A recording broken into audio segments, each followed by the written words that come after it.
hello, everyone. Thank you for tuning in. I am Lee. This is JLeesCorner. This is my review for 90 Day Fiance The Other Way. Okay, season 2, episode 1. First things first, if you have not done so already, please take a moment to subscribe to my channel and become a whole JayBird. Dun, dun, dun, dun, dun. My voice is weird because it's 3 o'clock in the morning. It's 3:16, so just don't judge me. But in all that goodness and stuff, please relax, relate, release, relax, relate, release, center yourself, and stuff. Okay, do not forget to also like this video, to comment in the comment section, to share on your social media, which is Facebook and Twitter. You can follow me on IG and on Twitter at J_Lees_Corner, and because all that information is in the description box below. Okay, and let's get it started. If I forgot to say something, y'all know I'm just tired. I got like 2 more videos to do. So, it's a whole new crop of people. One couple we've seen before. So let's just get to it. The first, we have Yasin, who's 24, and he stays in Jordan. Okay, now he's the oldest of five children or whatever. I'm a simple man, and he's engaged to Brittany, who was 26, from Palm Beach, Florida. Okay, and now he brings up how he met her 5 months ago. And they engaged now, whatever. He says it's easier for Brittany to come live with him than for him to try to come and live in America. I mean, that's kind of makes sense at this point in time. So he brings up how he think that she gonna have issues, coming there, because she does like to be still. She likes to work, and here, like most of the women, don't work. They just depend on their husbands or whatever. But I don't think she gonna like that, And now, even though Yasin has a degree in mechanical engineering, he works at his dad's fish market. Okay, even though he just graduated college, he works at the fish market. But I guess it is what it is. So we see Brittany's in the streets in Florida twerking in the rap video with slide-ins and no bra. I'm like, what? I don't think that's gonna go over well. I don't think that's gonna go over well in Jordan. I just do not. Now, she don't sound like a good rapper. Like I wouldn't, pay to get her. I wouldn't, little 99 cents get a song for. I wouldn't pay 99 cents for it, not at all, or whatever. She brings up how, I was in a bad relationship when I was 17, and so now that I'm 26, I only date older men. They have to be mature, so I don't date anybody who's under 45. Well, he's 24, so that's kind of weird. So she brings up how older men also loves her braces, and how she dated a man who was 85. She's a sugar baby. She likes men who pay her. Let's just make that clear, because ain't nobody date nobody 85 for free. Okay? But she brings up, even though she likes old men with money, she is in love with Yasin. Okay, after meeting him, she brings up how she was visiting family, I think in Chicago, and his sister was the neighbor of her family. And so, he would FaceTime his sister daily. And this one time, she just happened to be there when he was FaceTiming, and they saw each other, and she say it was love at first sight. Okay, and then a month later, he sent me money to come see him or whatever, and then a week later, of me being there with him, he proposed. And so then I now decided to move to Jordan to be with him. And I'm like, that is a lot to make a decision about, but I guess so. Now, her father did not know that she was planning to move to Jordan. He thought she was going to visit. Nah, she moving there, and he's like, nah, that ain't gonna work for me. I don't like that idea. I don't think it's gonna work. I don't either. And it's only episode 1. I don't either. But she admits that she's nervous about how strict, the rules are there. It's a Muslim country, and it's a Muslim or Islam. You know what I mean? Anyway, because those are kind of the same thing. I don't know. Anyway, but she said because she's different, and since she tits out, no bra, have to be, wear, scantily clad or whatever, that won't go over too well over there, and so I'm a bit worried. Now we do see that she FaceTimes him or whatever, and he keeps bringing up his culture, like being a Muslim. And she's like, I'm not coming over there. I'm not converting. You know what I'm saying? I'm not going to do that when I get there. She also brings up how when he brings up, his faith, that she kind of changes the subject. And she was like, oh, your haircut, your beard looks so nice. And she changed the subject or whatever. I'm like, I guess so. So, she also brings up how, I want us to live together. He's like, well, we can't. Like, here you cannot live with a woman unless y'all are married, you know what I'm saying, and we're not married or whatever. And so my parents would not allow us to live together. She then say, oh, he gonna find out a way to have us be, living together. I'm like, I think he gonna marry you. When she said, well, how often, not how often, how soon would your parents, want us to get married? And he said, well, like, it's ASAP, like within a couple of days you get here. And she's like, that's so quick. Like, we need to know. We need to pace it. Take our time. Take our time. Okay? And he's like, oh, okay. And something's up. She brings up, I don't want to marry him so soon or whatever, because I'm saying his parents want that. I don't want to be. I'm like, why are you moving to Jordan with this man when you seem to already be not about what his life, with his culture, with his what the country is about? I'm like, that doesn't make no. Why do people choose to date people when they refuse to accept their way of life? It's so dumb. She then brings about the real reason that I can't marry him. If he finds out, it will ruin our relationship. I'm like, what's going on? Brittany goes to see a lawyer, and she lets him know that she is still legally married to her ex, who she married 5 years ago. So yeah, the guy who she said she was with at 17, she married him. And then a couple months after they got married, he was deported. He was taken by ICE. And she said, because he came from Haiti when he was 3, but he lived here his whole life. But he was never like a citizen. And so crackdown happened, and he was deported and everything. And she then say, I just forgot I was married. He was gone. He was very controlling, so I kind of like just forgot about him or whatever. And so I just forgot I was married, and I never knew he wasn't a citizen. So I don't know. And I'm like, did you marry him for? I'm not know that. Anyway, the attorney brings up how it may be difficult for her to get a quick divorce, mainly because he's in a different country. So it's not like they can just say, hey, you in New York and I'm in California. Okay, we're at least in the same country. He's in a whole other country. So at the first contract, like the courts there, and then also make sure that he would participate and like help the divorce along, because if they can't find him or if he's just being difficult, that will prolong the divorce proceedings. And then, she felt like, well, I have been procrastinating and I thought I could quickly get a divorce before I go to, to Jordan. And Lori said, well, no, like you probably should tell him before you go over there that you're married, because again, it could take up to 6 months to get a divorce done or whatever.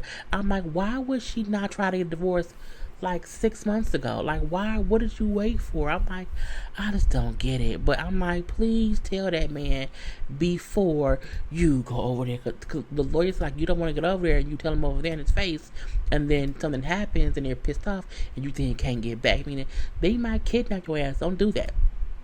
We then have the next couple of Ginny, and Submit. Now we remember them from season 1. They made season 1. Baby. Ginny is 61. Summit is 32.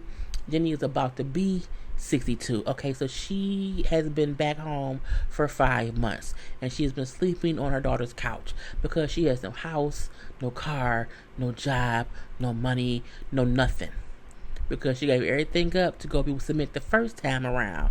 Now we all remember what happened. They had been dating before. He had catfished her to where he was talking to her with the wrong photo. He then showed her the real photo. She forgave him. They talked for years. She went over to visit him. His parents said, hell no, not with our son. Get your old ass on. And so she came back here, but her and Submit still kept talking. However, the time frame of her being here and him being there, his parents forced him to get married. That no one knew. We didn't know that at all. And when Ginny then went over there again to be with Submit, to marry Submit, because Submit did not tell her or anyone he was already legally married. She was basically his mistress, okay? And all hell broke loose because the daddy came over the father-in-law came over and confronted Submit, and then the whole family came over and snatched Submit's ass up and that's how Ginny found out that her boyfriend, her fiance, was married. And so she had to come back home because again he was legally married, and it went up on her being there. That was 5 months ago. So honey, sugar went to shit real quick. Bam. Anyway, so even though all that happened before, even though Ginny is now basically destitute and broke and living on her daughter's couch, even though all that has happened, Ginny is telling her daughter she is still going back to India to be with Submit. That Submit has started divorce proceedings, and he and the wife are divorcing, so Ginny want to come back and slide on through. I'm like, you don't want to slide through once divorce is legal, like legally done? Like, why you want to go over there and it's not done yet or whatever? I'm like, I don't really care. So the daughter then, with the daughter's wife, because the daughter's gay as a wife, the daughter's wife then says, but what if he's lying? Like, what if he really did not, get divorced? No, I want to see the papers, because if he's lying, I'm done. Okay, I'm done. Ginny then goes to see her financial planner because she wants to take out her Social Security early because she doesn't have any money, and she needs that money to pay the bills in India. Yes, Ginny is going to move to India as a broke woman using her Social Security to pay the rent in India for her boyfriend who has a wife and who does not have a job. She would get about $600 and some bucks a month, and the rent and the bills there would be about $550. She would have like maybe $75 left. I'm like, Ginny can't be that dumb. Submit dick can't be that good. It just can't. But I mean, no dick is better than no dick. But no, any dick is better than no dick if you're 62. I mean, I don't know. Anyway, the people like, what is wrong with Ginny? I don't care. So we then see Ginny video call Submit or whatever and tells him I should be over in the weekend. He's happy. I'm so happy. I can't wait to see. I miss you, whatever. So she brings up how this time my eyes are wide open. Okay, I know everything that's going on. He like, this time, you know what I'm saying? Oh, and because he fought for me this time, and that's why I'm going to go back. He like, I got a house, it's a big house or whatever, and no one will have to live here with us, you know what I'm saying? And things will be better because I love you. And I know the consequences of lying, and I don't want to do that again. Ever. Okay. Well, how's your divorce going, Submit? Well, I made the first payment, you know what I'm saying, and so the second payment will be paid in about 6 months.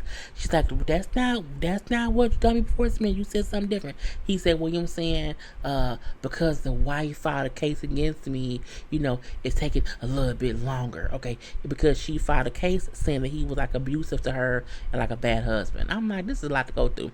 Anyway, I need to see the paperwork. I need to see that you filed for this divorce. Okay, I'll go to the courthouse and get the stuff or whatever, and I'll show you once you get here.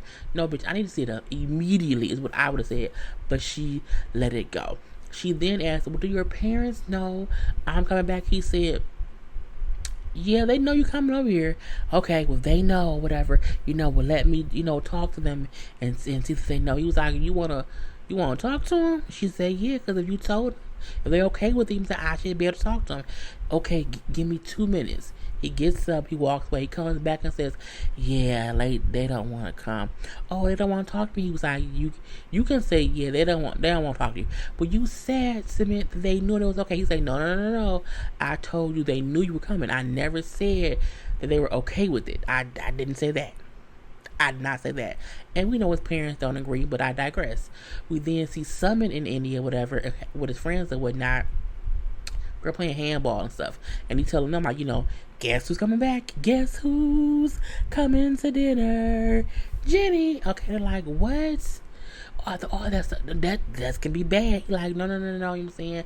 My parents, I'm going to tell my parents or whatever that I want to be with Ginny and everything. You know what I'm saying? My in-laws has told me that I have to pay $20,000, and they will allow the daughter to let me divorce her because the parents, the in-laws said we spent $20,000 on this marriage. I mean, they probably spent that much on a wedding or whatever. And so they want their money back, and that's the only way they would allow their daughter to allow him to get the divorce is if he paid back 20 grand. So that's the half money that he was telling Ginny that he paid, and he had to pay the other half. He's paid them $10,000. Where he getting that money from? Who is he swindling? Okay, who is he out here catfishing for 10 grand to pay them? I'm like, he ain't got no money. He ain't got no money. The friend say, where you get the money from, bruh? He like, my father helped me. My father helped me pay them off. They're like, wait, but your father don't even like Ginny, so why? It don't make no sense. Are you lying? Excuse me. We don't believe you, Submit. Are you lying? He says, look, let me talk. Okay, let me talk. Wrong accent. My father, because I'm his son, he's helping me because he's my dad. But no, he's not okay with me and Ginny, but he knows how bad a relationship it was with being my wife, whatever. So he's helping me get out of that. I said, well, that's a good thing, I guess.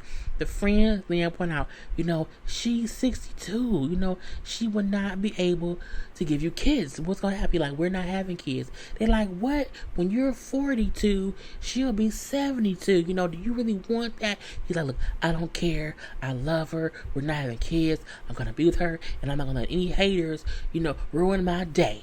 I said, well, okay. That's how he felt. I feel like Ginny and Samir is going to be just as entertaining this season as they were last season. And then we see Kenneth. Kenneth is 57 from St. Petersburg, Florida. He has 4 kids. His son is 26. Then he has triplet daughters who are all 25. And one of the daughters has a son who lives with them or whatever. Now, he brings up how, he was younger and he stayed in Ohio. And then he moved to Florida because he wanted to kind of find himself. He then went to his first gay bar and realized, I'm gay. Okay. However, he said, I was scared to tell my parents. I wrote them this long, 18,000 page letter. Hoping they would still love me, and I told them, and they were fine. They loved me. It was not a big issue. He then, because I'm like, well, damn, if you've always been gay since you were like 19, what happened? But you know what I'm saying? He then said, but I always wanted to be a father. So a friend of mine agreed to have my baby. They did not have sex, though. They did not have sex. He said back then, in order to do in vitro, you had to be a couple or married or whatever. So him and a friend faked being married so that she could be artificially inseminated with his baby. And he got his son. And then he did it again, and they got triplets. And I was like, wow. I mean, that was crazy. He brings somebody. It was very hard having 4 kids, so close in age, having triplets and one son or whatever, but we made it work. And I'm like, what you know what's going on? He's going to be moving to Mexico to be with the love of his life, Armando, who's 31. And he's from Mexico again, okay? Now, I'm like, that's an age gap. What's going on here, okay? He brings up how they met on social media. It was a social media page geared towards support of gay fathers, and that's how they met, because Armando has a 6-year-old daughter, okay? He says at first he was worried about worried because we say he was just worried in general about the guy, like, of them, like, mesh, like, because he's younger or whatever and all that stuff.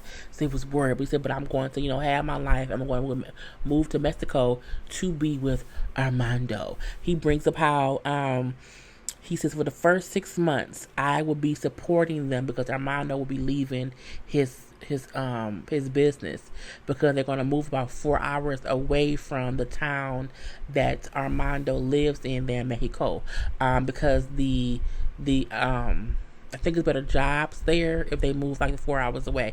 And plus, Mexico is not that keen on people being gay, and that's the reason to why they kind of like going to another place or whatever. So Kenneth sold his house because the money would be what he would use to support him and Armando and the daughter. Now she brings him like, they're not really keen on people being gay in Mexico. He says, I know, we'll be fine or whatever. It'll be fine. We also find out that Armando's parents do not know that he's gay, or that he's moving away to be with a man. that's a lot to deal with.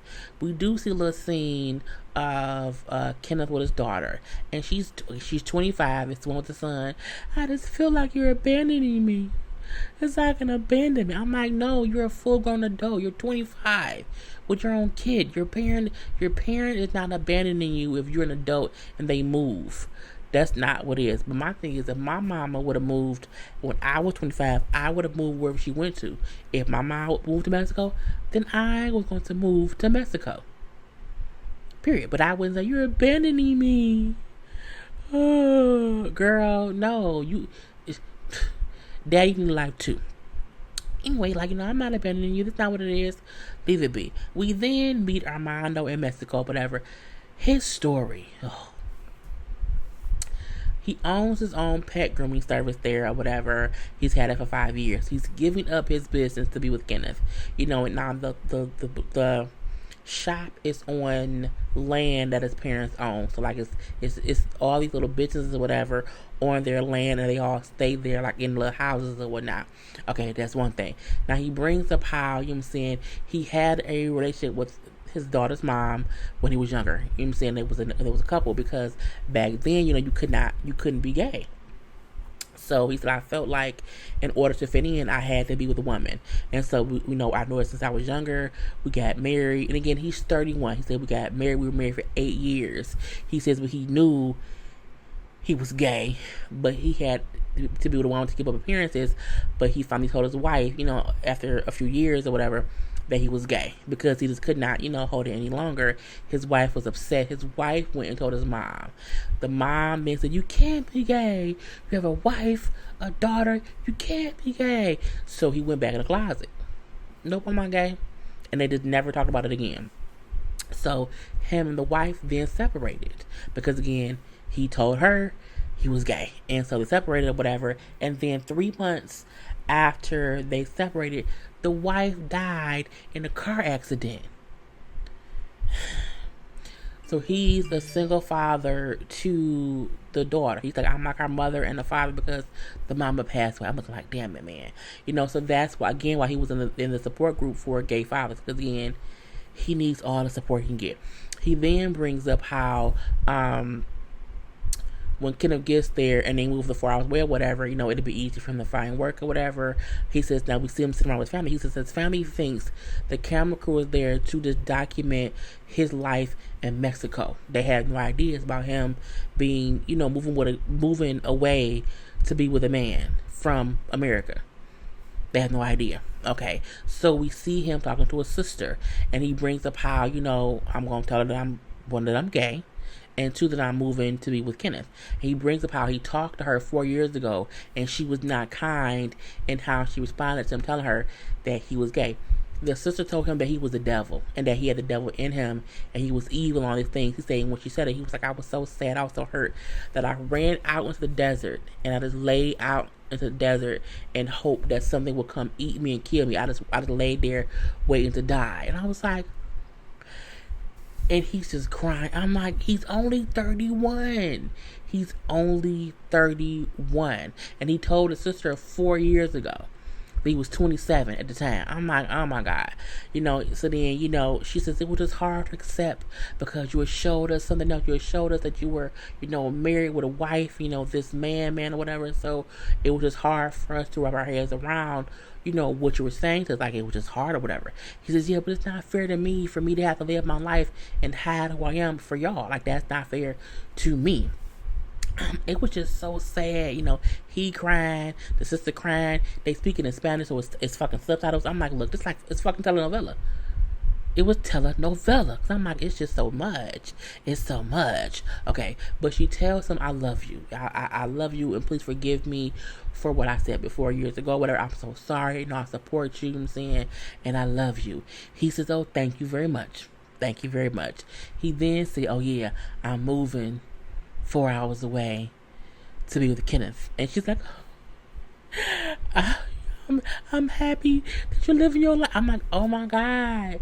She was bawling like, I'm happy that you're going to live your life, and I've heard you on the phone with him, and so I know he's a good person. You know what I'm saying? And it just hurts because you're my only brother. You're like a second father to my daughters. I'm like a mother to your daughter. You know what I'm saying? It's just hard for me to realize that you're gonna be gone. You know what I'm saying? But I support you. In your decision to live your life. I'm like, this shit is tugging at my goddamn heart. I was like, I could. It was just so much. It was just so much. I can't believe it. Oh Lord Jesus. So that's gonna be something else. We then have, I think it's Ariella? I don't know. You see it up on the screen. She's from Jersey. She's 28.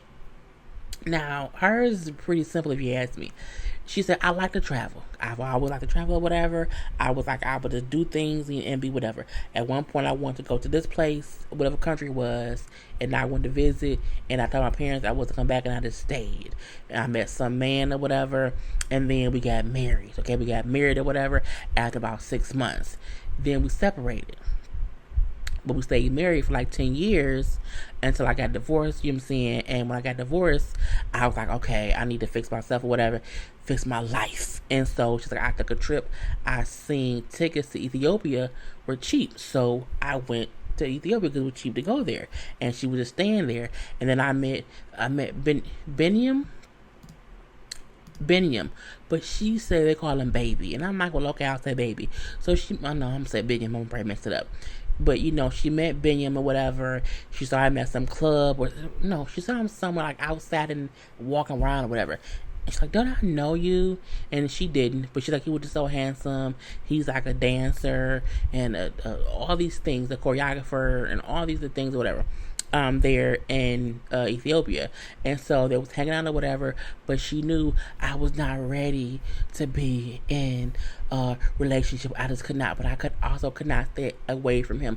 I would always call him, and ask him to come on over. And I'm like, well, that's the thing. So for a while that was happening. And then 3 months later, she found out she was pregnant. And now she's 6 months pregnant and preparing to move to Ethiopia because it would take too long to get him approved to come here before her having a baby. I'm like,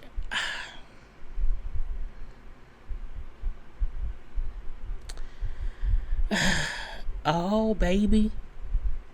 Oh, girl. Anyway.